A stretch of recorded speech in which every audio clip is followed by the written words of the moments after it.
ನಾಳೆ ಅಂದ್ರೆ ಮೇ 20 ಮಂಗಳವಾರ ದೇಶಾದ್ಯಂತ ಮೆಡಿಸಿನ್ ಶಾಪ್ಗಳು ಬಂದ್ ಇರುತ್ತವಾ? ಈ ಸುದ್ದಿ ಕೇಳಿ ನಿಮಗೂ ಗೊಂದಲ ಆಗಿದ್ಯಾ? ಹಾಗಾದ್ರೆ ಈ ರೀಲ್ ಪೂರ್ತಿ ನೋಡಿ. ಆನ್ಲೈನ್ನಲ್ಲಿ ಔಷಧಿ ಮಾರಾಟ ಮಾಡೋದು ಮತ್ತು ಭಾರಿ ಡಿಸ್ಕೌಂಟ್ ನೀಡುವುದನ್ನು ವಿರೋಧಿಸಿ ಆಲ್ ಇಂಡಿಯಾ ಕೆಮಿಸ್ಟ್ ಅಸೋಸಿಯೇಷನ್ ಈ ಬಂದ್ಗೆ ಕರೆ ನೀಡಿದೆ. ಆದ್ರೆ ತಲೆಕೆಡಿಸಿಕೊಳ್ಳಬೇಡಿ, ಇಡೀ ದೇಶ ಪೂರ್ತಿ ಬಂದಾಗಲ್ಲ.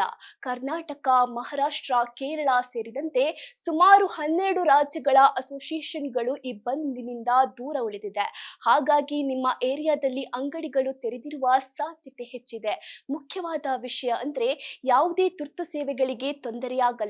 ಆಸ್ಪತ್ರೆಗೆ ಹೊಂದಿಕೊಂಡಿರುವ ಫಾರ್ಮಸಿಗಳು, ಸರ್ಕಾರಿ ಜನ ಔಷಧಿ ಕೇಂದ್ರಗಳು ಮತ್ತು ಎಮರ್ಜೆನ್ಸಿ ಮೆಡಿಕಲ್ ಸ್ಟೋರ್ಗಳು ಎಂದಿನಂತೆ ಓಪನ್ ಇರುತ್ತವೆ. ಆದ್ರೂ ಸೇಫ್ ಸೈಡ್ಗೆ ನಿಮಗೆ ಬಿಪಿ, ಶುಗರ್ ಅಥವಾ ಹಾರ್ಟ್ ಪ್ರಾಬ್ಲಮ್ಗೆ ದಿನ ತಗೊಳ್ಳೋ ಮಾತ್ರೆಗಳು ಬೇಕಿದ್ರೆ ಇವತ್ತೇ ತಂದು ಇಟ್ಕೊಳ್ಳುವುದು ಒಳ್ಳೆಯದು.